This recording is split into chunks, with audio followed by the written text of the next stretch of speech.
There's money available in the whole issue as far as climate change goes. Money is available, it is being spent, but you would say that the money is not being spent as effectively, as efficiently as it could be.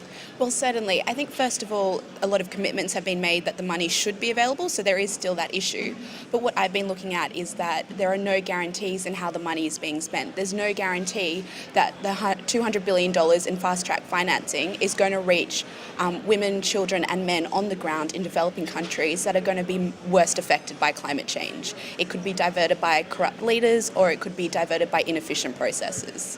So very easy to pledge money, but very, very difficult to spend it. How would you suggest that money is better spent, more effectively spent, actually gets to the people that need the money?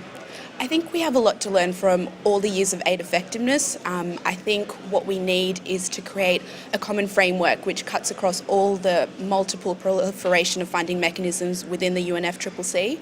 I think what I've been looking at, and there's been a report released by Transparency International as well on this, is that we need to have measures that insulate against corruption. We need to have measures that ensure that funding is gender sensitive, and it needs to be participatory. So those are the three main things that I believe. Specifically on the gender sensitive issue, Absolutely. again, how do you make sure that the money was short of having a policeman or somebody guarding the door to the house? Yeah. How do you ensure that the money is sensibly and effectively spent on specifically gender issues?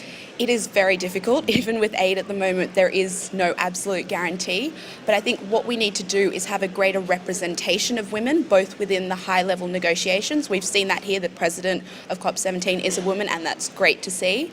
But at the same time, if you are consulting groups, communities on the ground, we need to make sure that there's an equal representation of women. And it's also about cross-cutting across the different, say, for castes or different community sectors within that wider society where you're trying to address climate change. That's great. Thank you very much. Thank you.